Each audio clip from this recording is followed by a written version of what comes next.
Bonsoir à chacun d'entre vous. J'espère que vous allez bien et que la semaine certainement s'est bien déroulée jusqu'à maintenant.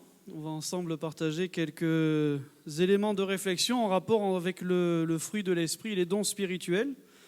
S'il fallait parler en une seule soirée, même en une seule semaine, de tout ce que peut nous présenter la vie de l'esprit, ce serait difficile quand même, parce que la vie de l'esprit est incroyablement riche et elle est aussi extraordinairement variée. Le Saint-Esprit est à l'œuvre très tôt dans notre vie quand on y réfléchit bien, parce qu'il nous prépare à rencontrer Jésus, puis il nous convainc de péché, de justice et de jugement. Il nous amène à la conversion, et une fois qu'il nous a amenés à la conversion, eh bien, il devient ce merveilleux enseignant, ce formidable pédagogue qui nous conduit dans toute la vérité. C'est ce qui est écrit dans l'évangile de Jean, et la vérité, c'est Jésus. Finalement, le Saint-Esprit a pour but de nous conduire dans toute cette vie nouvelle et glorieuse que nous avons reçue en Jésus-Christ. Et nous comprenons de ce fait cette parole de Jésus dans Jean chapitre 15, quand il dit « Sans moi, vous ne pouvez rien faire ». Nous avons réellement besoin du Seigneur, nous avons réellement besoin du Saint-Esprit. Et ce soir, nous allons nous pencher quelques instants sur l'importance du fruit de l'Esprit dans le développement du caractère du disciple de Jésus. Pourquoi ? Pour parvenir à une progression et à l'excellence dans l'exercice des dons spirituels. Et nous commencerons notre réflexion à travers l'exemple de Jésus, justement au moment de son baptême. Alors on va lire ces deux versets qui se trouvent dans Matthieu chapitre 3, versets 16 et 17. Matthieu chapitre 3, versets 16 et 17. On aura l'occasion de faire d'autres lectures, principalement dans les chapitres 12, 13 et 14 de la première épître aux Corinthiens tout à l'heure. Alors si tout le monde a trouvé, voilà ce qui est écrit dans ce passage. « Dès que Jésus eut été baptisé, il sortit de l'eau. Et voici, les cieux s'ouvrirent et il vit l'Esprit de Dieu descendre comme une colombe et venir sur lui.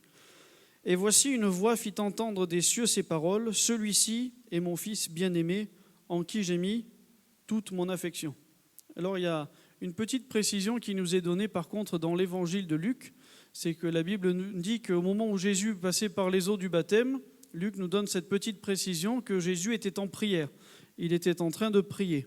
On peut faire quelques petites remarques sur ce passage, et une qui est, à mon sens, intéressante. C'est que cette expérience de l'Esprit a lieu dans un temps très court par rapport à son baptême, dans le cas de la vie de Jésus. Et je crois qu'il est nécessaire pour nous d'expérimenter le baptême du Saint-Esprit le plus tôt possible. Et lorsque quelqu'un a dans le cœur le désir de s'engager par les eaux du baptême, lorsque quelqu'un est baptisé, eh bien je crois qu'il est important, qu'il est nécessaire, qu'il est vital de pouvoir nous tenir devant Dieu et prier le Seigneur, parce que Dieu désire que nous soyons remplis du Saint-Esprit. Nous avons non seulement besoin d'être remplis du Saint-Esprit, nous avons besoin d'expérimenter cela le plus tôt possible. Et je crois que vos pasteurs vous disent assez régulièrement que la promesse est pour vous. Donc ce n'est pas le Seigneur qui retient la promesse dans le ciel, c'est vraiment le fait de la foi, de saisir dans la foi ce que Dieu nous a donné en Jésus-Christ. Nous avons besoin d'être remplis du Saint-Esprit, nous avons besoin d'être continuellement remplis du Saint-Esprit pour vivre la vie de l'Esprit dans toute sa plénitude. Sinon, nous n'aurons qu'un seul aspect de cette vie glorieuse du Seigneur. Or, Jésus veut tout nous donner, le Saint-Esprit veut nous conduire dans toute la vérité. Nous remarquons que les paroles du Père lors du baptême de Jésus sont importantes parce qu'elles vont rendre témoignage de la vie de Jésus. Elles vont rendre témoignage de la vie de son Fils.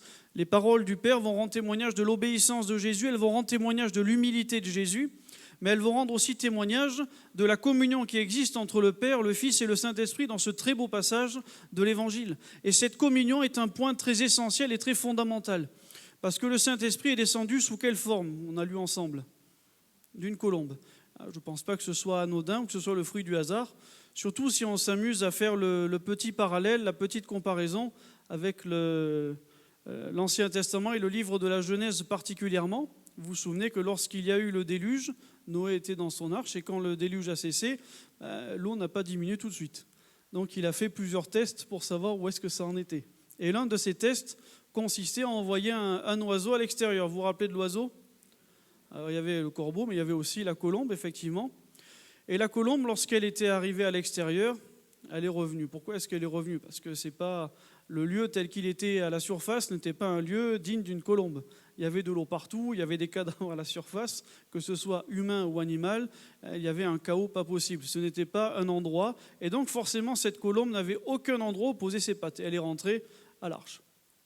Et c'est extraordinaire de considérer que le Saint-Esprit, sous la forme d'une colombe, a trouvé enfin ce lieu où il ne pouvait pas reposer auparavant. Ce lieu, il le trouve, et il le trouve où ? Dans la personne de Jésus. Et quand on considère le monde dans lequel était celui de Jésus dans son temps, un monde difficile, un monde qui était plein de chaos, un monde qui était plein de méchanceté, un monde qui était plein de meurtres, un monde dans lequel, dans le pays promis, pourtant, se trouvent énormément de cas de possession démoniaque. Un monde qui est sous l'autorité, sous le joug de Rome. Dans ce monde-là, le Saint-Esprit a trouvé sa place sur la personne de Jésus. Pour que l'Esprit soit à l'aise dans nos vies, que lui faut-il ? Il lui faut Jésus. C'est ça qui est important. Il lui faut la trace de Jésus, parce que le Saint-Esprit est particulièrement à l'aise avec Jésus. Ça nous permet de comprendre cette importance, c'est que plus Jésus sera visible et présent dans notre vie, et fatalement, plus le Saint-Esprit sera à l'aise dans notre vie. Parce que vous êtes d'accord avec ça normalement, mais c'est logique, c'est ce que nous voyons à travers l'expérience de Jésus lors de son baptême. Pourquoi sommes-nous baptisés dans le Saint-Esprit ? Oui, nous saisissons dans la foi, et la foi est nécessaire pour être baptisé dans le Saint-Esprit. Nous sommes baptisés dans le Saint-Esprit pour un but, pour être témoins là où nous sommes de la gloire de l'Évangile. Mais s'il y a une raison qui fait que nous sommes baptisés dans le Saint-Esprit, c'est parce que nous avons reçu Jésus, et que Jésus dans notre cœur attire l'Esprit. Que Jésus dans notre cœur, la trace de Jésus dans notre cœur attire le Saint-Esprit. C'est pourquoi je disais, il ne faut pas que vous hésitiez ou que certains peut-être pensent que s'ils n'ont pas été baptisés dans le Saint-Esprit jusqu'à maintenant, c'est que peut-être Dieu ne l'en a pas encore décidé. Nous avons reçu Jésus. Et en ayant reçu Jésus, il y a une réalité, c'est que le Saint-Esprit veut faire sa demeure dans notre cœur pour pouvoir manifester toute sa gloire et tout ce que le Seigneur veut nous communiquer à chacune de nos vies, à vous et à moi. Et lorsque notre vie est calée sur celle de Jésus-Christ, il y a une communion et une unité parfaite telle qu'on la voit lors du baptême de Jésus.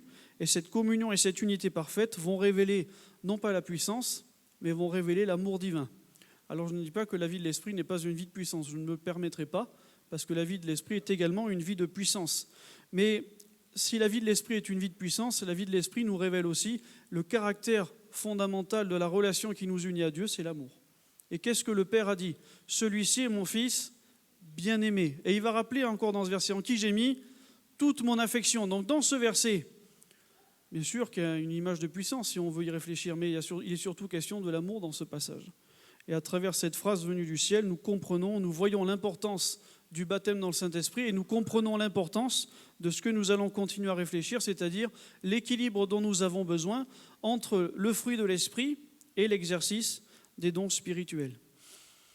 Je crois que le caractère de Jésus-Christ est ce qu'il y a de plus important. Ce que le Seigneur veut, c'est que nous puissions ressembler encore davantage au Maître. C'est d'ailleurs ce qui intéresse l'Esprit au plus haut point.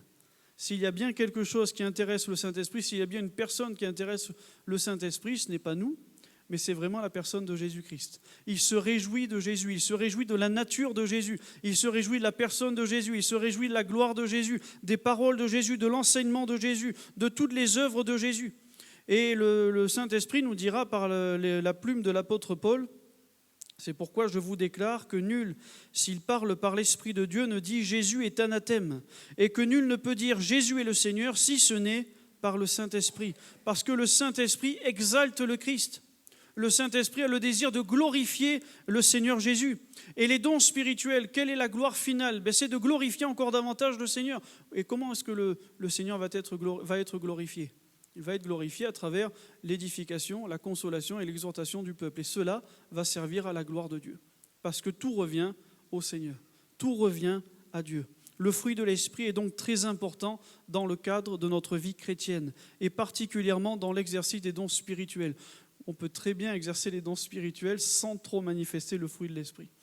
Mais ce que je veux partager avec vous ce soir, c'est que si nous voulons progresser dans l'exercice, et si nous voulons être des instruments de plus en plus aiguisés et utiles entre les mains de Dieu, on ne peut pas à un moment continuer à occulter la nécessité et la valeur du fruit de l'Esprit. C'est particulièrement important. C'est ce que l'on voit dans les chapitres 12 à 14 1 Corinthiens. Il nous présente les deux aspects comme étroitement liés, puisqu'en plein cœur de ces 3 chapitres, nous trouvons justement ce chapitre dans lequel il est question de la charité au chapitre 13. Le fruit de l'esprit est au moins aussi important que les dons spirituels. Le fruit de l'esprit, vous le connaissez, il est mentionné dans Galates 5, 22. La Bible dit, le fruit de l'esprit, c'est l'amour, la joie, la paix, la patience, la bonté, la bénignité, la fidélité, la douceur, la tempérance. Donc si on y regarde de plus près, le fruit c'est quoi ? Le fruit c'est l'amour. Et tous les autres aspects qui sont mentionnés sont une manifestation de cet amour, soit dans la joie, soit dans la paix, soit dans la fidélité. Mais ce qui fait le lien entre tous ces aspects qu'on a vus, la maîtrise de soi, le service, c'est l'amour. S'il n'y a pas d'amour, il n'y a pas de fidélité. S'il n'y a pas d'amour, il n'y a pas de paix. Ne dit-on pas dans les Écritures, le véritable amour bannit la crainte. S'il n'y a pas d'amour, il n'y a pas de joie. Et c'est ce qui est important, le fruit de l'esprit, c'est l'amour. Et les 8 autres aspects en sont la manifestation. Et ce fruit de l'esprit, on pourrait le remplacer. Et ce mot charité, dans le chapitre 13, on pourrait le remplacer sans que nous fassions offense aux Écritures. Et on va le faire ensemble en lisant quelques versets du chapitre 13 de 1 Corinthiens. On ne va pas le remplacer par n'importe quoi, je tiens à vous rassurer. On va le remplacer par un groupe de mots, mais qui ne devrait pas vous choquer normalement. Et si jamais vous avez l'impression que ça sonne faux à l'oreille, vous me dites et on arrête. On n'arrête pas tout, je passerai directement à la suite. Alors, vous avez trouvé 1 Corinthiens 13 à partir du verset 1. On ne lira pas tout le chapitre, mais vous pourrez faire l'expérience à la maison en remplaçant ce par quoi je vais remplacer, puis en faisant le test à la maison, voir si ça fonctionne. Voilà ce qui est écrit. Quand je parlerai les langues des hommes et des anges, si je n'ai pas la charité, ça c'est ce qui est écrit, mais on va dire, quand je parlerai les langues des hommes et des anges, si je n'ai pas le caractère de Christ, je suis un airain qui résonne ou une cymbale qui retentit. Ça passe là ou pas ?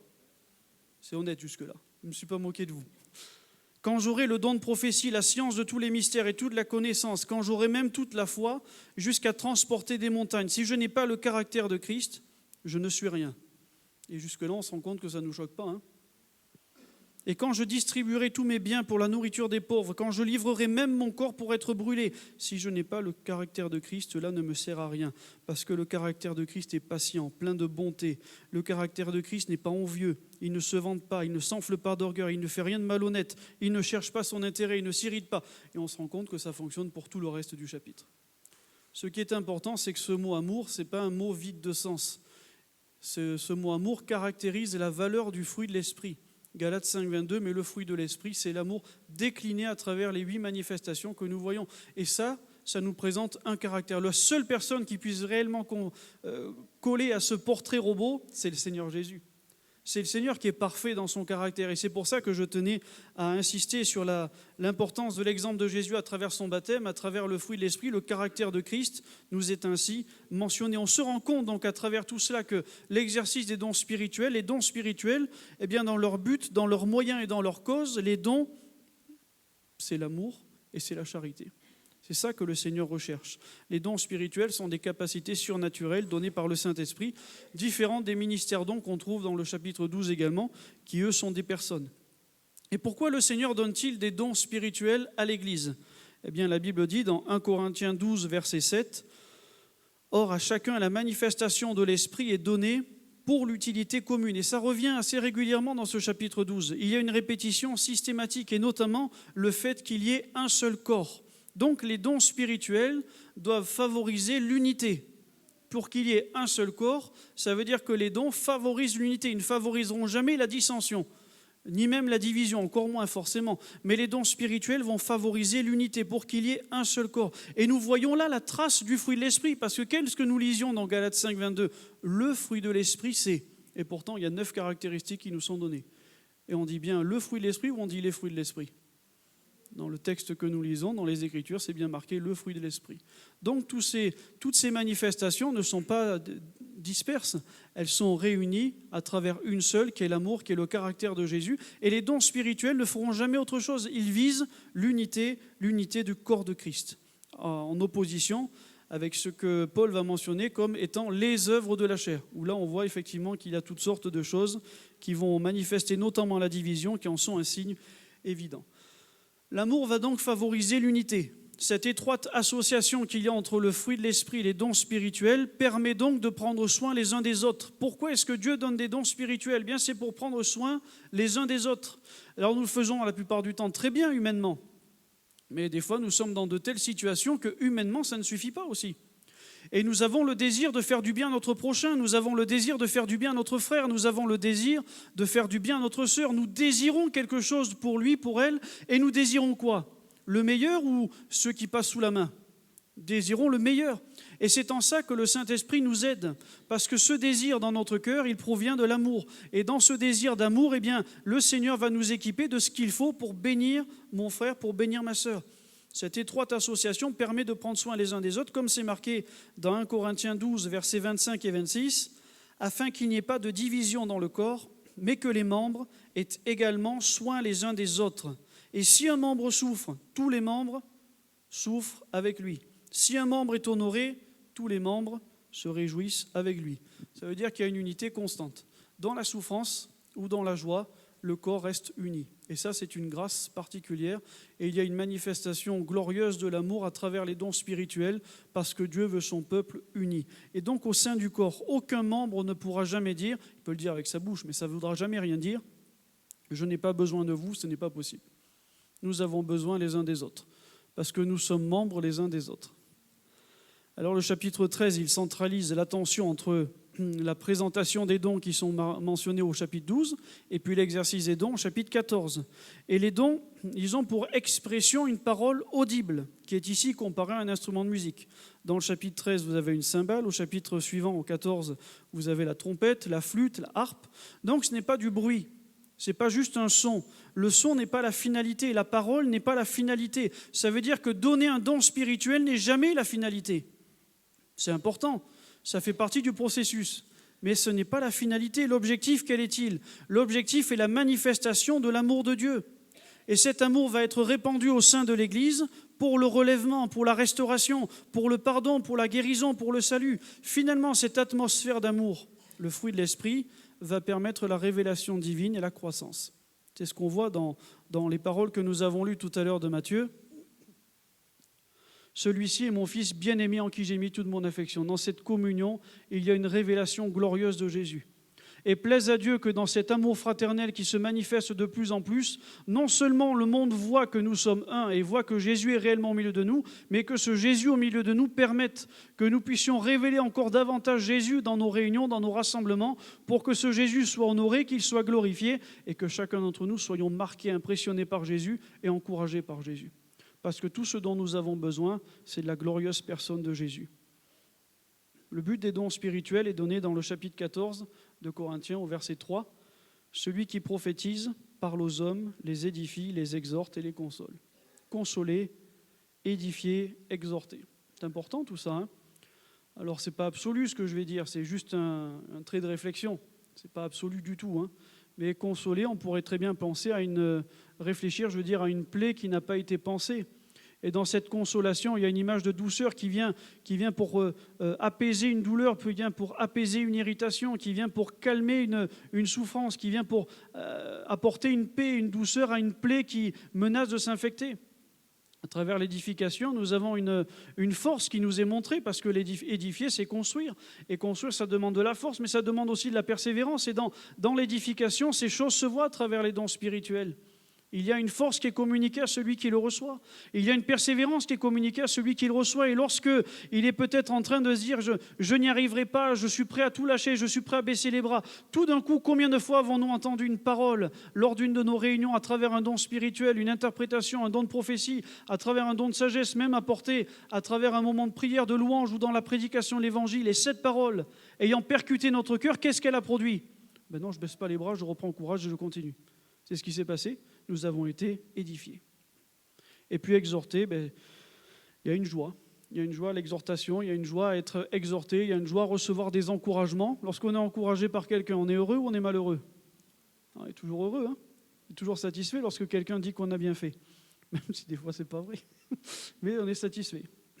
Eh bien, la réalité, elle est là, c'est qu'il y a une joie qui est communiquée. Tout ça, comme je dis, ce sont quelques idées de réflexion, ce n'est pas absolu. Je ne dis pas que la consolation, c'est ça, l'exhortation, c'est ça, l'édification, c'est ça. C'est juste des petites pensées de réflexion. La foi, elle suffit pour exercer les dons spirituels. C'est comme ça, hein? C'est ce qu'on disait tout à l'heure. Des fois, le fruit de l'esprit peut manquer. La foi suffit pour exercer les dons spirituels. Pour une raison très simple, comme c'était dit tout à l'heure dans l'introduction à la prière, nous ne serons jamais assez saints pour mériter d'exercer les dons spirituels. Jamais. Lorsque Pierre et Jean ont relevé le boiteux du temple, qu'est-ce qu'ils ont dit? Ce n'est pas par notre piété que cet homme a été mis debout, c'est par le nom de Jésus. Donc, la foi suffit. Nous ne serons jamais assez saints. Mais notre caractère a quand même besoin d'être développé.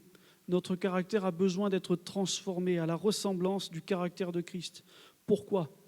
On y revient, pour que le Saint-Esprit soit réellement à l'aise au milieu de nous. C'est ça qui est important. Pour qu'il soit réellement à l'aise au milieu de nous, pour qu'il soit de plus en plus à l'aise en nous, pour nous conduire dans la plus grande des libertés, non seulement dans l'exercice des dons spirituels, dans l'expression, mais également dans le résultat. Parce que le résultat des dons spirituels, ça va être aussi une grande liberté.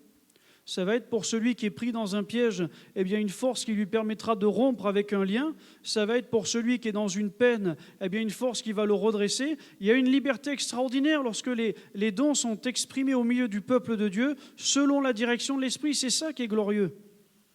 Les membres du corps, c'est ce que l'on apprend dans ces chapitres 12 et 14. Les membres du corps, par l'amour, ne revendiquent rien. Parce que tous ces membres ont une fonction. Vous avez vu quand il parle de l'oreille, quand il parle de l'œil, quand il parle de la main? L'important, ce n'est pas le membre en soi, c'est la fonction qu'il occupe. L'œil, ce n'est pas juste un membre, il a une fonction qui est importante, c'est celle de voir. L'oreille, ce n'est pas juste un membre, elle a une fonction importante, c'est celle d'entendre. La main a sa fonction, les pieds ont leur fonction. Ça nous montre une chose importante, c'est que finalement, ce qui a de la valeur, ce n'est pas le membre, c'est la fonction. Et donc notre moi, il est souvent de trop. Et c'était le problème chez les Corinthiens. Leur moi, leur eux, il était de trop. Ils recherchaient leur propre édification. Celui qui parle en langue s'édifie lui-même. Et eux, ils étaient contents de ça. Ils ne le prenaient pas dans le sens, ils le prenaient dans le sens positif pour eux. Mais Paul dit, il y a quand même un revers de la médaille, il y a quand même une autre tournure. C'est que celui qui prophétise édifie l'Église. Je désire que vous parliez tous en langue, mais encore plus que vous prophétisiez. Celui qui prophétise est plus grand que celui qui parle en langue, à moins que ce dernier n'interprète pour que l'Église en reçoive de l'édification. Ça veut dire que les Corinthiens, visiblement, d'après le texte, ils privilégiaient le parler en langue. Déjà parce que le parler en langue, ce n'est pas leur langue naturelle. Donc ça leur paraît plus glorieux, le parler en langue, que la prophétie, parce qu'ils sont habitués à leur langage. Et ça ne les impressionne pas. Entendre parler grec ou corinthien, ça ne les impressionne pas trop. Par contre, ces langues nouvelles, ça les impressionnait davantage. Et ils disaient, certainement, c'est plus prodigieux que la prophétie. Et Paul leur dit, ça ne marche pas comme ça. Personne ne comprend rien quand vous faites ça. Et donc, ça n'édifie personne, si ce n'est vous. Et puis, forcément, ils privilégient le parler en langue pour leur propre édification. Or, quel est l'objectif? C'est l'édification de l'Église, corps de Christ. On reviendra toujours à Jésus. C'est ça qui est important finalement dans les dons spirituels, c'est qu'à chaque fois, on revient à la merveilleuse personne de Jésus. Et ce Jésus, n'oublions jamais qu'il est la préoccupation première du Saint-Esprit. C'est la préoccupation première du Saint-Esprit. Et je crois que ça devrait être aussi notre préoccupation première. Je dois glorifier Jésus à travers les dons spirituels. Je dois glorifier Jésus à tous égards. Et lorsque mon frère et ma sœur est consolé, édifié et exhorté par l'exercice des dons, je participe à glorifier mon Seigneur. Je glorifie Dieu parce que Dieu est heureux et parce que je montre combien Dieu est puissant et agissant au milieu de son Église. Alors le passage qu'on va lire se trouve dans Éphésiens chapitre 4, versets 12 à 16.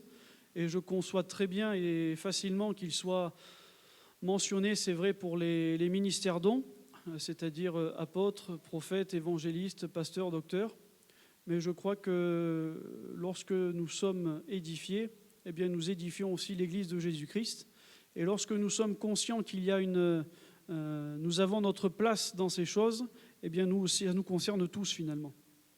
Alors Éphésiens chapitre 4, versets 12 à 16. Voilà ce qui est écrit.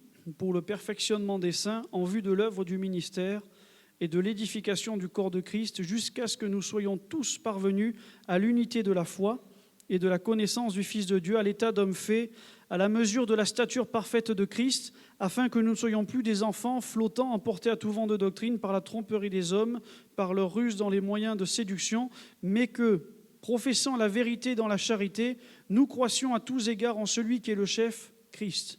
C'est de lui, et grâce à tous les liens de son assistance, donc tout ce que le Saint-Esprit nous donne, que tout le corps bien coordonné et formant un solide assemblage tire son accroissement selon la force qui convient à chacune de ses parties et s'édifie lui-même dans la charité. Donc on y retourne. On revoit l'importance de la charité, de l'amour, du fruit de l'esprit, et donc fatalement du caractère de Christ. L'exercice des dons ne doit jamais être motivé par une autosatisfaction, par nos propres pensées, par nos désirs. Ne nous satisfaisons pas seulement de l'expérience. Disons jamais j'ai apporté mon don, je suis content. C'est ce que Paul disait lorsque certains ne faisaient que parler en langue. Ils étaient contents, ils avaient parlé en langue, ils étaient contents. Et qui était édifié après ? Seulement celui qui avait parlé. Alors Paul dit, c'est pourquoi que celui qui parle en langue prie pour avoir le don d'interpréter. Donc ce serait finalement de bonne guerre si lors des rassemblements, lorsque quelqu'un apporte un don spirituel en langue et qu'il n'y a pas d'interprétation, que le frère Pascal ou le frère Michael disent à celui qui a apporté le don en langue, ben maintenant, allez, interprète. C'est ton don, tu en es responsable. C'est comme ça finalement. Ça pourrait. Je ne dis pas qu'ils vont le faire. Mais le but est l'édification de l'Église. Ce n'est pas mon expérience. Ce n'est pas ma seule édification. C'est important de comprendre cela. Je ne peux pas juste me contenter d'apporter le don, puis après de dire « Allez les gars, débrouillez-vous maintenant ». Non, il y a une réalité glorieuse là-dedans. L'amour apporte aussi la clarté. C'est ce que nous voyons. C'est ce que nous avons lu tout à l'heure dans 1 Corinthiens 13, verset 1. « Quand je parlerai les langues des hommes et des anges, si je n'ai pas la charité, je suis un airain qui résonne ou une cymbale qui retentit. » S'il y a un don spirituel, il y a une image à travers le don de cadeau. Un cadeau, ça se soigne ou pas ? C'est comme vous voulez. Vous pouvez me dire non si vous désirez. Mais en général, c'est mieux de le soigner. On prend du temps. On ne va pas chercher le premier truc venu dans une boutique. On ne va pas revenir avec une pile et puis on l'offre tout d'un coup à son conjoint, sauf si vraiment c'était vital. Mais si c'était vital, on n'attend pas son anniversaire pour lui offrir une pile. Et on prépare ce temps, on va rechercher, on réfléchit. Et puis ensuite, on prépare aussi l'emballage. Qu'est-ce que vous en pensez ? Normalement, c'est à peu près comme ça. On soigne le cadeau que l'on donne. Il y a un soin qui est apporté lorsqu'on veut faire un présent à quelqu'un.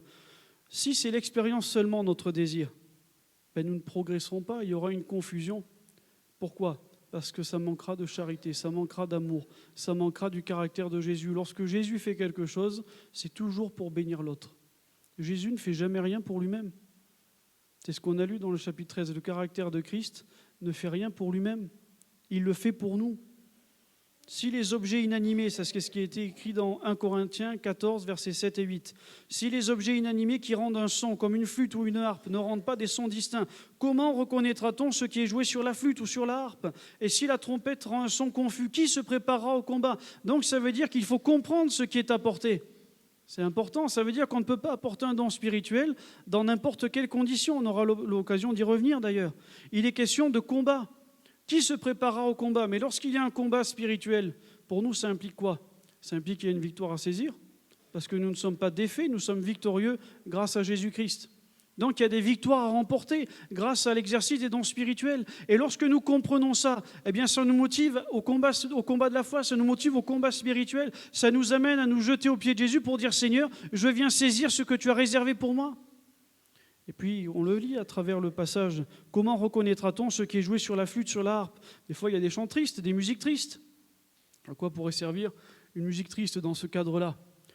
Peut-être que la musique triste pourrait parler de repentance. Il y a des dons spirituels qui encouragent à la repentance. Et certains, en comprenant la valeur de ce don, peuvent tout d'un coup plier leur cœur, fléchir leur cœur devant Jésus en disant « Seigneur, j'ai péché ». Et ils sont convaincus de péché, ils sont repentants devant Dieu, ils se jettent aux pieds de Jésus.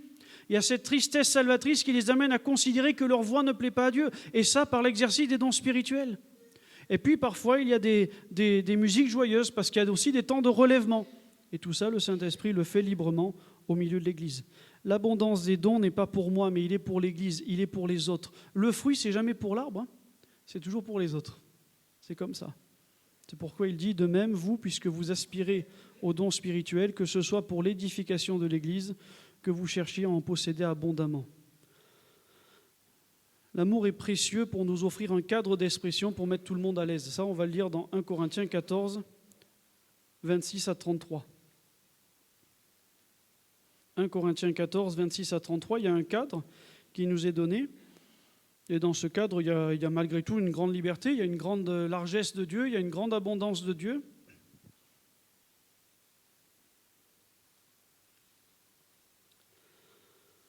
Alors 1 Corinthiens 14, 26, Paul va dire « Que faire donc ? Lorsque vous vous assemblez les uns ou les autres parmi vous, ont-ils un cantique, une instruction, une révélation, une langue, une interprétation, que tout se fasse pour l'édification. En est-il qui parle en langue, que 2 ou 3 ou plus parlent, chacun à son tour, que quelqu'un interprète. S'il n'y a point d'interprète, qu'on se taise dans l'Église et qu'on parle à soi-même et à Dieu. Pour ce qui est des prophètes, que 2 ou 3 parlent et que les autres jugent. Et s'il y a un autre qui est assis à une révélation, que le premier se taise. Car vous pouvez tous prophétiser successivement afin que tous soient instruits et que tous soient exhortés. » Et là, il dit quelque chose d'important. « Les esprits des prophètes sont soumis aux prophètes, car Dieu n'est pas un Dieu de désordre, mais de paix. » Amen. Donc c'est important ce cadre va être important pour recevoir au mieux les dons les meilleurs et pour pouvoir au mieux les transmettre à l'Église. Il n'y a rien de plus terrible qu'une bénédiction qui passe à travers tout le monde sans s'arrêter, parce que finalement, ça n'a pas été perçu dans un moment particulier. Et c'est là tout l'intérêt et toute la valeur de la maîtrise de soi dans l'exercice du fruit de l'esprit, la fameuse tempérance, la maîtrise de soi pour comprendre et pour réaliser les temps. On disait tout à l'heure, l'amour est patient. Et c'est important de savoir attendre le bon moment. Si, par exemple, au sein du culte, il y a un moment de louange qui est édifiant, qui fait du bien, ce serait dommage de couper ce moment de louange-là par l'exercice d'un don spirituel. Ce serait dommage parce que ça va tout gasser.